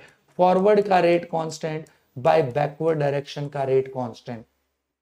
ओके, और किसी भी रिएक्शन का इक्विलिब्रियम कांस्टेंट कैसे निकलेगा? उसके प्रोडक्ट की कंसंट्रेशन बाय रिएक्टेंट की कंसंट्रेशन। किस समय की concentration? At equilibrium and each raise to the power equal to stoichiometric coefficient. तो बस हमने इक्विलिब्रियम की स्टेज को हमने मैथमेटिकली एक फैक्टर से दिखाया है, उसी फैक्टर को बोलते हैं इक्विलिब्रियम कांस्टेंट। किसी भी रिएक्शन का इक्विलिब्रियम कांस्टेंट कैसे लिखेंगे? खुद देख, प्रोडक्ट की concentration at equilibrium by reactant की concentration at equilibrium and each raise to the power equal to respective stoichiometric coefficient in balanced equation. ओ सर जी समझ में आ गया, किसी भी रिएक्शन का इक्विलिब्रियम कांस्टेंट कैसे लिखेंगे? कुछ नहीं है, ये बस इक्विलिब्रियम को मैथमेटिकली डिफाइन करता है किसी भी रिएक्शन के लिए। ओके सर जी, बहुत बढ़िया सर। और क्योंकि इक्विलिब्रियम आने के बाद फिर कंसंट्रेशन चेंज नहीं होती है। ओके सर, बहुत बढ़िया। तो किसी भी रिएक्शन का आप इक्विलिब्रियम कांस्टेंट लिख सकते हो। मान लीजिए ये रिवर्सिबल रिएक्शन दे दिया मैंने बैलेंस्ड। ओके सर, मैं कह रहा हूं इसका इक्विलिब्रियम कांस्टेंट लिख। कैसे लिखेगा? इक्विलिब्रियम कांस्टेंट हम देख चुके हैं, प्रोडक्ट की कंसंट्रेशन बाय रिएक्टेंट की concentration and each raise to the power equal to stoichiometric coefficient. और ये कंसंट्रेशन इक्विलिब्रियम के समय की होनी चाहिए। हाँ सर, तो प्रोडक्ट है अमोनिया की कंसंट्रेशन एट इक्विलिब्रियम उसका स्टोइचियोमेट्रिक कोएफिशिएंट बाय रिएक्टेंट की कंसंट्रेशन, प्रोडक्ट की कंसंट्रेशन बाय रिएक्टेंट की concentration, and each raise to the power equal to respective stoichiometric coefficient. आहा, इसका 3 ले मेरे बेटा। तो आज के बाद किसी भी रिएक्शन का इक्विलिब्रियम कांस्टेंट का एक्सप्रेशन भी लिख लेगा। हाँ सर जी, हाँ, बहुत बढ़िया। तो सर इसको क्यों क्यों दिया गया, इसको देने का फायदा क्या है? तो सुन, इक्विलिब्रियम कांस्टेंट है क्या किसी भी रिएक्शन का? इक्विलिब्रियम तक तुझे पता है कंसंट्रेशन चेंज होती है, उसके बाद चेंज होनी है। तो इक्विलिब्रियम के समय प्रोडक्ट की कंसंट्रेशन बाय इक्विलिब्रियम के समय रिएक्टेंट की कंसंट्रेशन, मान ले इसकी पावर कुछ है x, इसकी पावर मान लिया y। बिल्कुल सर। तो फायदा क्या होता है इक्विलिब्रियम कांस्टेंट का? तो किसी भी रिएक्शन का मेरे बेटा इक्विलिब्रियम कांस्टेंट ज्यादा कब आएगा? जब इक्विलिब्रियम पर प्रोडक्ट की मात्रा ज्यादा होगी, रिएक्टेंट की मात्रा कम होगी। तो अगर किसी का इक्विलिब्रियम कांस्टेंट ज्यादा है तो इक्विलिब्रियम के समय प्रोडक्ट ज्यादा बने हुए हैं, रिएक्टेंट कम बचे हुए हैं, मतलब रिएक्शन का एक्सटेंट ऑफ कंप्लीशन ज्यादा है, तो इसका ये फायदा होता है। अगर किसी रिएक्शन का इक्विलिब्रियम कांस्टेंट ज्यादा है तो मतलब प्रोडक्ट ज्यादा बने हुए हैं इक्विलिब्रियम तक, रिएक्टेंट कम बचे, मतलब एक्सटेंट ऑफ कंप्लीशन ज्यादा है। तो मोर द इक्विलिब्रियम कांस्टेंट, तो हर रिएक्शन का अपना एक अलग इक्विलिब्रियम कांस्टेंट होता है, हर रिवर्सिबल रिएक्शन का। तो अगर किसी का इक्विलिब्रियम कांस्टेंट ज्यादा है तो मतलब वो रिएक्शन ज्यादा कंप्लीट हुआ है, मतलब ज्यादा प्रोडक्ट बने हुए हैं इक्विलिब्रियम तक। Okay sir, more the equilibrium constant of a reaction, more is the extent of completion। Okay sir, बहुत आसान। ऑफ रिएक्शन मतलब उतना ही ज्यादा रिएक्शन कंप्लीट हुआ है। हाँ, 100% तो कभी कंप्लीट नहीं होते रिवर्सिबल। हाँ सर, बिल्कुल सर, समझ में आ गया। किसी भी रिएक्शन का इक्विलिब्रियम कांस्टेंट अब यूं उड़ा देंगे चुटकियों में, प्रोडक्ट की concentration at equilibrium by reactant की concentration at equilibrium and each raise to the power equal to stoichiometric. और ये जो भी कंसंट्रेशन होती है इक्विलिब्रियम कांस्टेंट के एक्सप्रेशन में, ये इक्विलिब्रियम के समय की कंसंट्रेशन होती हैं। बहुत बढ़िया सर, आ गया सर इक्विलिब्रियम कांस्टेंट। अब इसी के ऊपर मेरे बेटा, हाँ, इसी के ऊपर अब एक क्वेश्चन आया हुआ है, दिल थाम के बैठना, जो बच्चा करेगा मेरा सनसनाता हुआ बच्चा कहलाएगा। दे दूं मैं? दिल थाम के बैठियो। बहुत बढ़िया सर। अब इस क्वेश्चन को जो बच्चा करेगा अपने से, वो जा रहा है एम्स दिल्ली। मैं सच बता रहा हूं, वो एम्स दिल्ली से पहले वो रुकेगा नहीं किसी भी हालात में। ठीक है सर? ओके सर जी। अब सब लोग सुनते जाना मेरे बेटा, ठीक है? करा दूं मैं?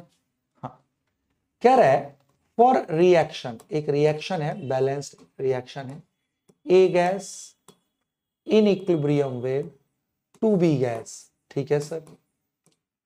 एक ग्राफ दिया हुआ है इसका, बहुत ध्यान से देखना, ठीक है ना? हाँ, इस प्रकार इसका कुछ ग्राफ दिया हुआ है इस रिएक्शन के लिए। यहां पे लिया है वाई एक्सिस पर कंसंट्रेशन, यहां पे लिया है टाइम, और मेरे बेटा आपका जो ए है वो कुछ इस प्रकार दिया है। ओके भाई, सही बात है, विद टाइम ए की कंसंट्रेशन घटेगी, बी की कंसंट्रेशन विद टाइम बढ़ेगी, वो कुछ इस प्रकार दिया हुआ है। ओके सर, और कंसंट्रेशंस कुछ ऐसे वेरी कर रही हैं। ओके सर, ये पॉइंट अगर देखें तो दिस इज 0.1 मोलर। ओके, ये भी दे रखा है 0.2 मोलर।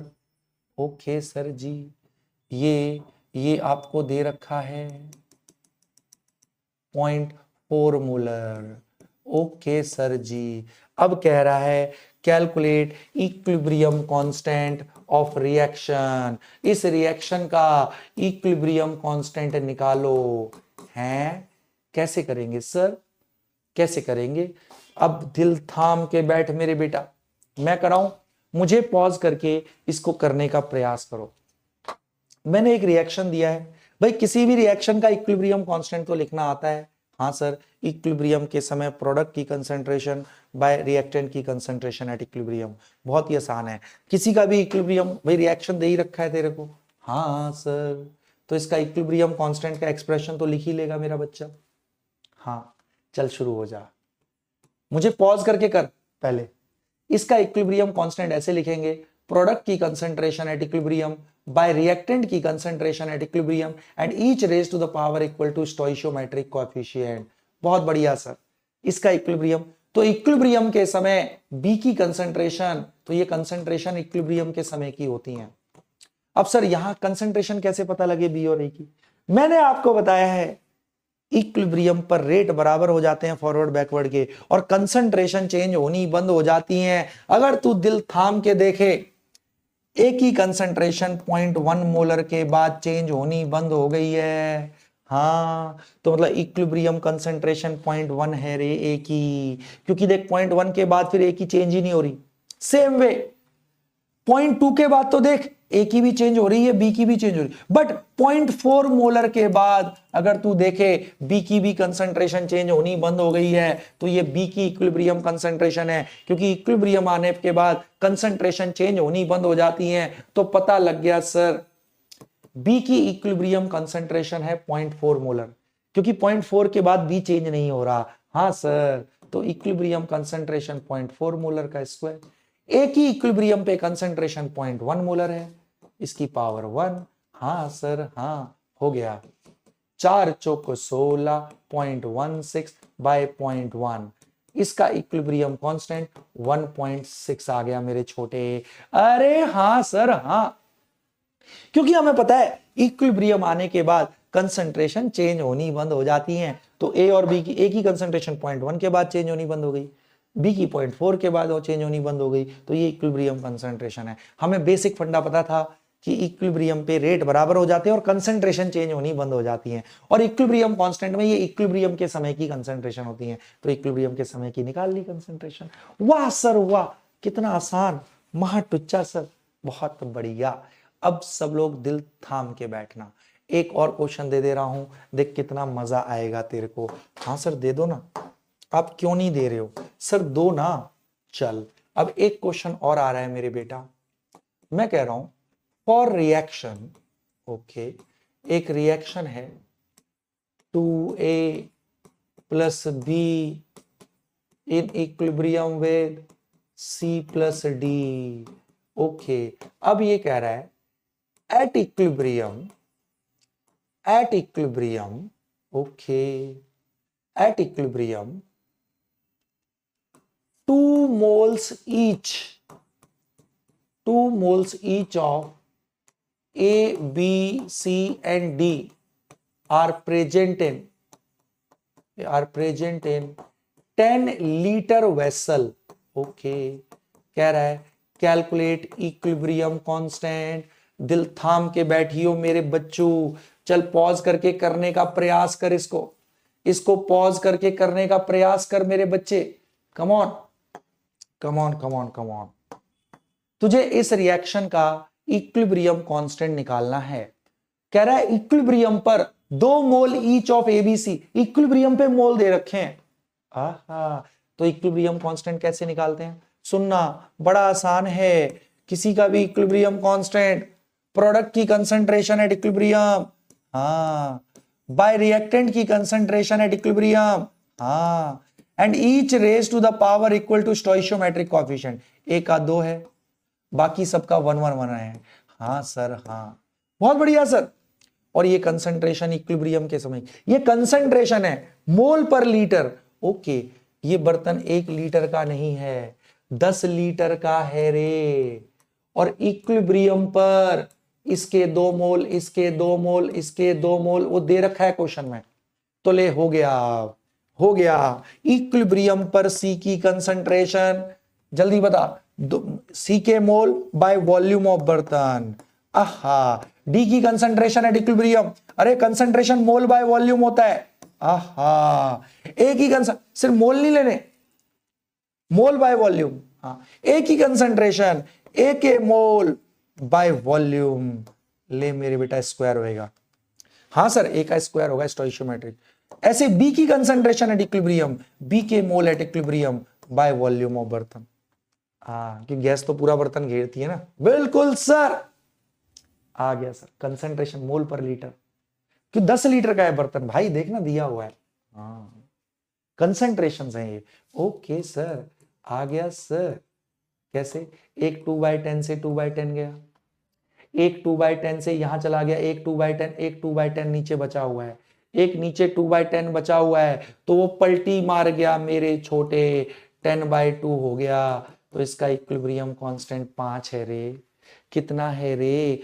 5 है। हाँ सर, ये स्क्वायर था 2/10 का, तो एक बच गया, तो पलटी मार गया 10/2। इक्विलिब्रियम कांस्टेंट इसका 5 होएगा। और झूठ ना बोल, समझ में आ गया मेरे शेरा को? ओ ग्रेट है सर जी। इक्विलिब्रियम कांस्टेंट तो इतना टुच्चा है, बस ध्यान रखना इक्विलिब्रियम कांस्टेंट का एक्सप्रेशन लिखना आता है। ये कंसंट्रेशन इक्विलिब्रियम के समय की होती है, और ये कंसंट्रेशन है मोल पर लीटर। ओके सर जी, बहुत बढ़िया सर। अब चलो आगे बढ़ जाते हैं। दिल थाम के बैठना मेरे बेटा। अब मैं अपने बच्चे को क्या कराने जा रहा हूं?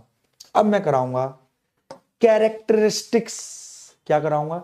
Characteristics of equilibrium constant. अच्छा, वो क्या होता है सर? चल अब दिल थाम के बैठियो, कुछ रटेंगे नहीं, एक एक चीज को मैं प्रूव करूंगा, बड़ी इंपॉर्टेंट चीज है। ठीक है सर? कैरेक्टरिस्टिक्स, गुण धर्म बता दो सर हमें इक्विलिब्रियम कांस्टेंट के। Characteristics of equilibrium constant.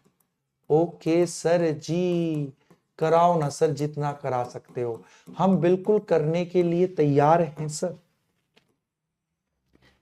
Characteristics of equilibrium constant, 5 point हैं, पांचों के पांचों को मैं प्रूव कर दूंगा और तेरी आत्मा भयानक प्रसन्न हो जाएगी। ठीक है सर?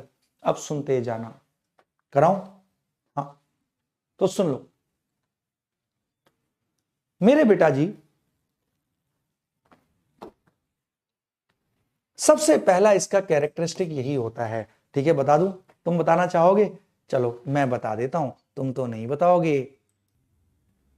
तो बेटा जी, इक्विलिब्रियम कांस्टेंट क्या होता है? अब इसको दिल थाम के बैठेंगे। ठीक है? सबसे पहला, वो तो समझ चुके हैं, कैरेक्टरिस्टिक समझ लो इसके। हाँ, तो पहला इसका कैरेक्टरिस्टिक यही होता है, किसी भी रिएक्शन का इक्विलिब्रियम कांस्टेंट कदापि चेंज नहीं होता एक्सेप्ट टेम्परेचर है। हाँ, कोई भी रिएक्शन है, अगर उसका इक्विलिब्रियम कांस्टेंट कुछ है तो वो है, it will never change except temperature. चाहे उस रिएक्शन को तू कितने भी वॉल्यूम पे करा, कितने भी प्रेशर पे करा, किसी भी कंडीशन में करा, इनिशियली कितने भी तू मोल ले ले रिएक्टेंट के, उससे कोई फर्क ही नहीं पड़ता। किसी भी रिएक्शन का, पर्टिकुलर रिएक्शन का इक्विलिब्रियम कांस्टेंट का वैल्यू कभी चेंज नहीं होता एक्सेप्ट टेम्परेचर। ओके सर, ये याद रहेगा सर। ठीक है ना? तो yes, equilibrium constant of a reaction never changes, इसको बस अपनी आत्मा में रख लेना। Reaction never changes except temperature. किसी भी रिएक्शन को तू जग में करा, मग में करा, बाल्टी में करा, कितने भी वॉल्यूम पे करा, कितने भी प्रेशर में करा, होनोलुलु में करा, युगांडा में करा, तू कहीं भी करा, किसी भी रिएक्शन का equilibrium constant of reaction never changes except temperature. और बहुत बढ़िया मास्टर जी, शाबाश। अब इसके बाद जो कैरेक्टरिस्टिक हैं वो थोड़े मजेदार हैं। कैसे? सुनता जा आप ध्यान से। अब मैं प्रूव करता चलूंगा। मान ले मेरे बेटा, ये आपका रिएक्शन है। ओके सर, मैं कहता हूं इसका इक्विलिब्रियम कांस्टेंट लिख। मान ले मैंने बोला के ई क्यू, कैसे लिखेगा? बर्तन में बी की कंसंट्रेशन एट इक्विलिब्रियम बाय ए की कंसंट्रेशन, अरे प्रोडक्ट बाय रिएक्टेड। हाँ सर। अब मैं क्या करता हूं, इस रिएक्शन को पलट देता हूं, इसको रिवर्स कर देता हूं। ओके, रिएक्शन को पलट दिया, रिएक्शन को पलट दिया। अब बता इसका इक्विलिब्रियम कांस्टेंट कैसे लिखेगा? मान ले के ई क्यू डैश बोल दिया, कैसे लिखेगा? अब मेरे बेटा ए ऊपर आ जाएगा, प्रोडक्ट बाय रिएक्टेंट। बहुत बढ़िया सर। अब मैं इसी को कैसे लिख सकता हूं? दिल थाम के बैठियो, हाँ दिल थाम के बैठियो। मैं इसी को लिख सकता हूं 1/b/a। हाँ सर, हाँ, अरे बात सेम है, ए पलटी मार के ऊपर आ जाएगा, बिल्कुल। और b/a क्या है? पुराने वाला इक्विलिब्रियम कांस्टेंट। तो ले मेरे बेटा, के ई क्यू डैश हो गया 1/ke क्यू, क्योंकि b/a। हाँ सर, हाँ। तो इससे क्या प्रूव हुआ? इससे ये प्रूव हुआ, अगर किसी रिएक्शन का कुछ इक्विलिब्रियम कांस्टेंट है, अगर उस रिएक्शन को आप रिवर्स कर दोगे तो नए का इक्विलिब्रियम कांस्टेंट पुराने के इक्विलिब्रियम कांस्टेंट का रेसिप्रोकल आ जाएगा। आहा, मतलब इसका इक्विलिब्रियम कांस्टेंट अगर 2 था तो इसको तूने रिवर्स कर दिया तो इसका इक्विलिब्रियम कांस्टेंट 1/2 हो जाएगा। हाँ सर, हाँ। तो ये दूसरा कैरेक्टरिस्टिक है, इसको हमेशा ध्यान रखना। अगर किसी रिएक्शन को रिवर्स कर देते हैं तो नए रिएक्शन का इक्विलिब्रियम कांस्टेंट पुराने रिएक्शन के इक्विलिब्रियम कांस्टेंट का रेसिप्रोकल आता है। ओके सर, बहुत ही आसान, आत्मा में घुस गया सर, बहुत बढ़िया सर। रिएक्शन को रिवर्स करो, इक्विलिब्रियम कांस्टेंट रेसिप्रोकल हो जाएगा। आहा, तीसरा देख, इससे क्वेश्चन आते हैं, कैसे क्वेश्चन आते हैं कराऊंगा। तीसरा कैरेक्टरिस्टिक देख, मान ले मेरे बेटा ये एक रिएक्शन है। ओके सर जी, इसका इक्विलिब्रियम कांस्टेंट मान ले, कैसे लिखेगा जल्दी बोल। बर्तन में बी एट इक्विलिब्रियम बाय बर्तन में ए एट इक्विलिब्रियम। बिल्कुल।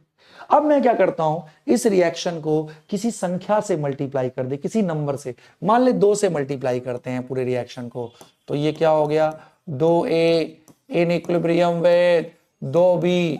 ओके सर, इस रिएक्शन को एक संख्या से मल्टीप्लाई कर दिया मैंने, ठीक है। ओके, तो अब इसका इक्विलिब्रियम कांस्टेंट तू कैसे लिखेगा जल्दी बता। बी की कंसंट्रेशन एट इक्विलिब्रियम का स्क्वायर स्टोइशियोमेट्रिक कोएफिशिएंट पावर बनती है। हाँ सर, ए का बी स्क्वायर। ओके सर, तो ये के ई क्यू डैश, तो इसको मैं लिख सकता हूं बी बाय ए का होल स्क्वायर। हाँ सर, और बी बाय ए तो पहले वाले रिएक्शन का इक्विलिब्रियम कांस्टेंट है। हाँ सर, हाँ। तो ले मेरे बेटा, नए का इक्विलिब्रियम कांस्टेंट हो गया, पुराने का इक्विलिब्रियम कांस्टेंट का वही संख्या पावर बन गया। कहने का तात्पर्य क्या है, कहने का तात्पर्य ये है, अगर किसी रिएक्शन को किसी संख्या से मल्टीप्लाई करते हो तो वही संख्या पुराने इक्विलिब्रियम कांस्टेंट का पावर बना दो तो नए रिएक्शन का इक्विलिब्रियम कांस्टेंट आ जाएगा। Absolutely right sir. फिर से रिपीट करता हूं, अगर किसी रिएक्शन, तो ये अलग अलग रिएक्शन माने जाएंगे, सेम रिएक्शन नहीं होगा। अच्छा, अगर किसी रिएक्शन को किसी संख्या से मल्टीप्लाई किया तो उसी संख्या को पुराने रिएक्शन पुराने इक्विलिब्रियम कांस्टेंट की पावर बना दो तो नए रिएक्शन की इक्विलिब्रियम कांस्टेंट आ जाता है। हाँ सर, प्रूव कर दिया है सर। तो ध्यान रख, अगर किसी रिएक्शन को किसी संख्या से मल्टीप्लाई करेगा तो उसी संख्या को पुराने इक्विलिब्रियम कांस्टेंट की पावर बना दे तो नए रिएक्शन का इक्विलिब्रियम कांस्टेंट आ जाएगा। अले वाशल जी, ये तो महाटुच्चा है सर, बहुत बढ़िया सर, कोई दिक्कत ही नहीं है।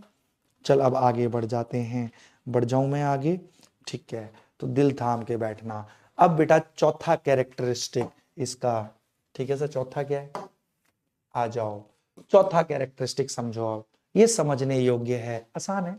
जैसे मान ले एक रिएक्शन है, सब गैस है, मान ले ए गिविंग बी, ठीक है। इसका इक्विलिब्रियम कांस्टेंट मान ले मैंने बोला K1, कैसे लिखेंगे, बर्तन में बी एट इक्विलिब्रियम बाय बर्तन में ए एट इक्विलिब्रियम। एक दूसरा रिएक्शन है, मान ले B giving C. Okay sir, इसका इक्विलिब्रियम कांस्टेंट कैसे लिखेगा, बर्तन में सी एट इक्विलिब्रियम बाय बर्तन में बी एट इक्विलिब्रियम। हाँ सर, प्रोडक्ट बाय रिएक्टेंट। बहुत बढ़िया। अब ये दो रिएक्शन दिए हैं, दोनों के इक्विलिब्रियम कांस्टेंट है K1 और K2, ठीक है। अब मैंने क्या किया, मैंने इन दोनों रिएक्शंस को ऐड कर दिया। दोनों रिएक्शंस को ऐड कर दे मेरे बेटा।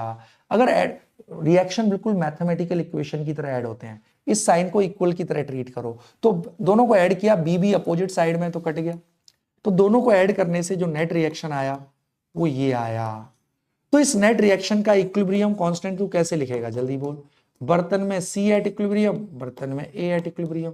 क्या इस के इक्यू का K1 K2 से कुछ संबंध बन सकता है, देख जरा करके देख जरा। K1 और K2 को गुणा करियो, तूने इन रिएक्शंस को ऐड किया था बट इनके इक्विलिब्रियम कांस्टेंट को गुणा कर दे, ठीक है ना। तो करके देखते हैं, K1 है B बाय A, K2 है C बाय B।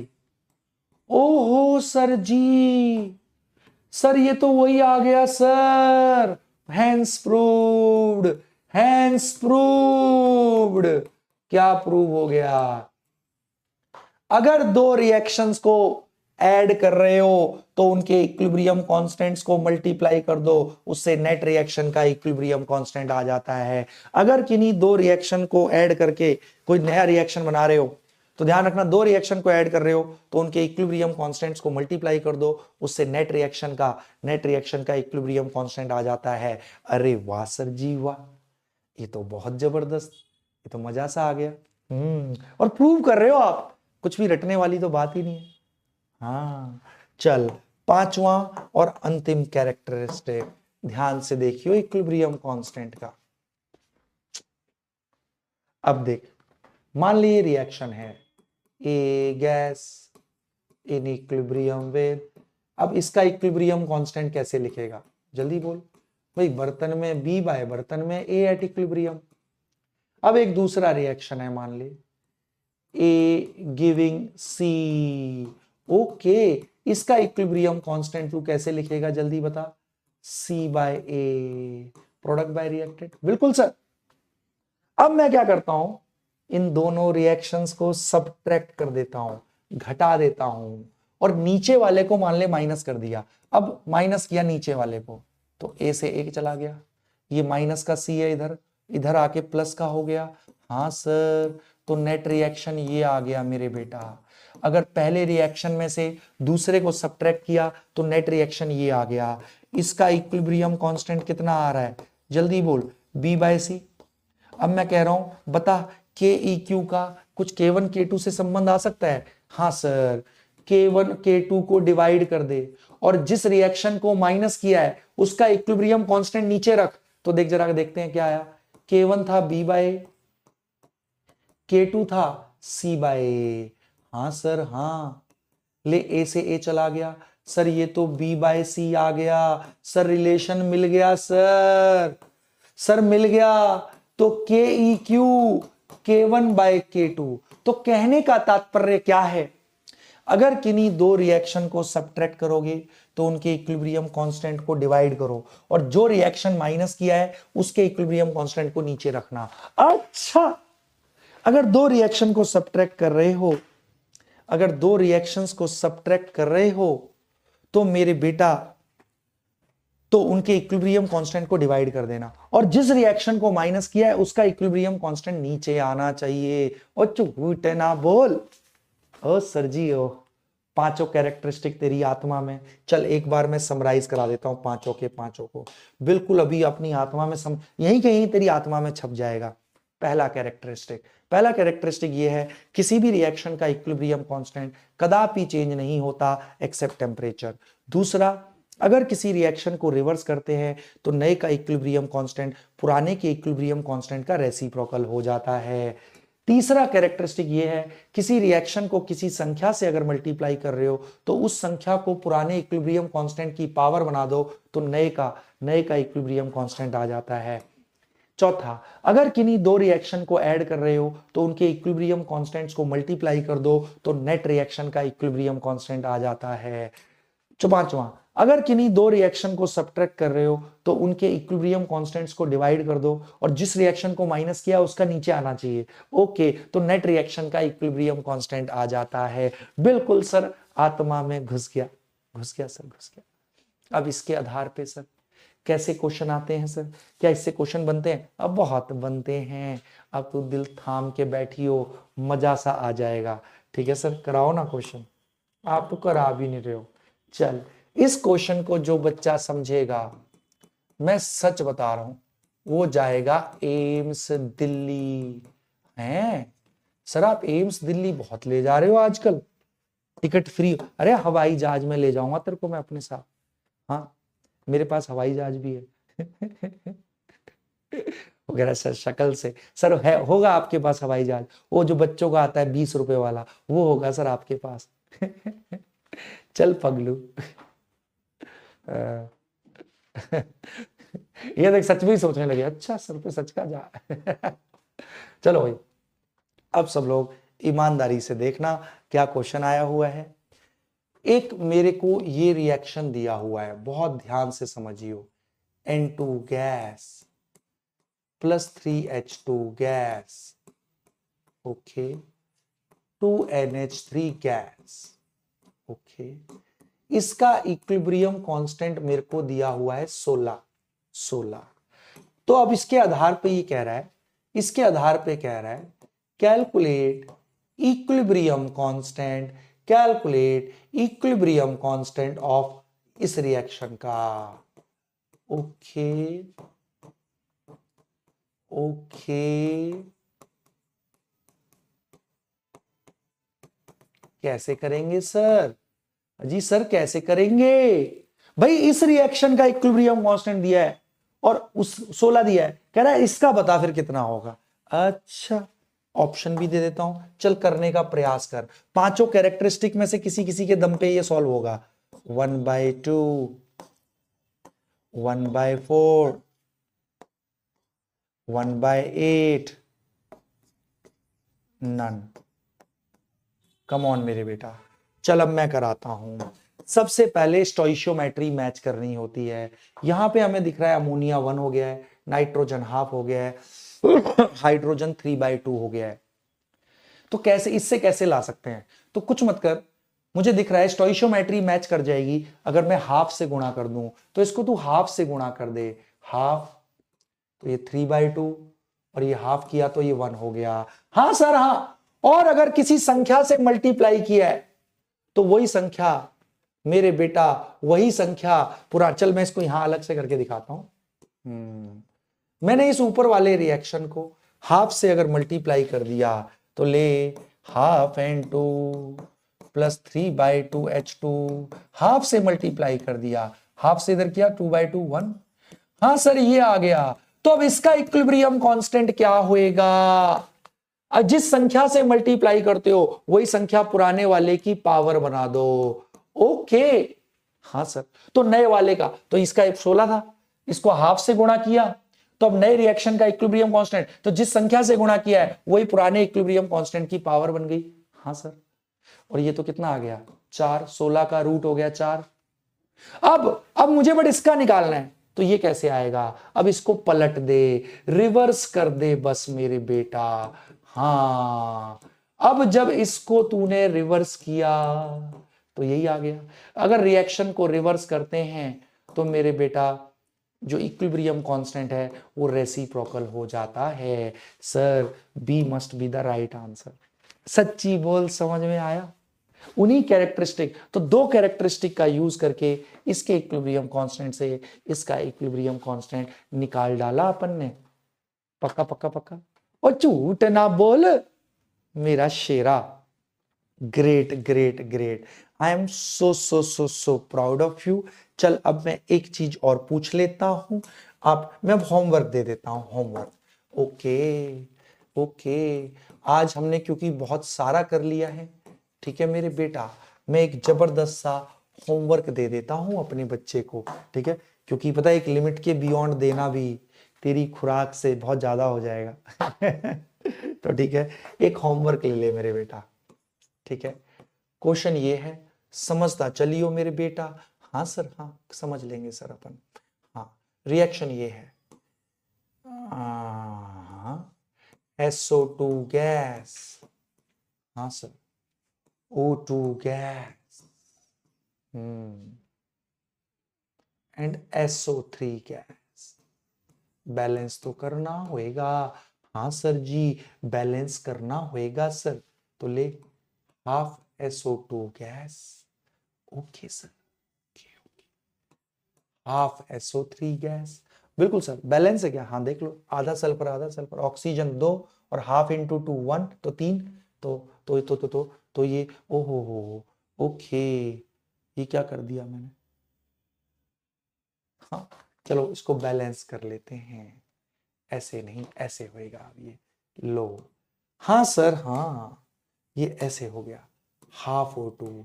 हाँ सर बैलेंस है, सल्फर एक ऑक्सीजन 2 और हाफ इंटू 2 1, तो 3 3, बिल्कुल। और इसका इक्विलिब्रियम कांस्टेंट दे रखा है आपको, मान ले 2 दे रखा है इसका equilibrium constant.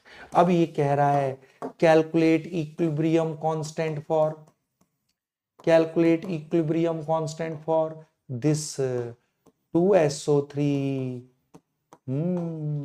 in equilibrium with 2SO2 gas plus O2 gas। इसका इक्विलिब्रियम कांस्टेंट बताना है मेरे बेटा। पक्का पक्का पक्का, और झूठ ना बोलो। शाबाश, शाबाश शाबाश मेरे बेटा।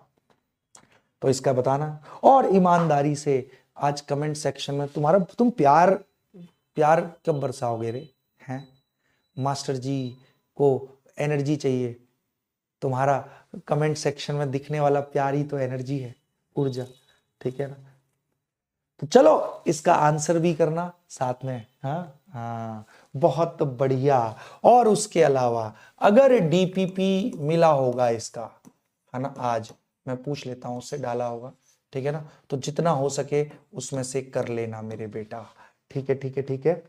अरे पक्का। तो चलो आज हम लोग इतना ही करेंगे क्योंकि फिर बहुत ज्यादा हो जाएगा, फिर पता लगा एक ही क्लास में आधा चैप्टर नहीं पड़ गया। इक्विलिब्रियम इतना वो नहीं है, ठीक है ना, बट इक्विलिब्रियम में बेसिक बनते हैं तो इसी से फिर आयोनिक अच्छे से आता है।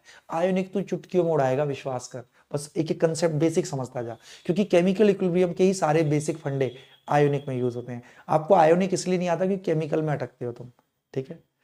तो चलो इसी के साथ आज की सभा अपन यही समाप्त करते हैं, मिलेंगे अगली क्लास में। बस पढ़ते रहो, मचाते रहो, दमदार हो, हैव कॉन्फिडेंस। मिलते हैं अगली क्लास में, bye bye, love you all.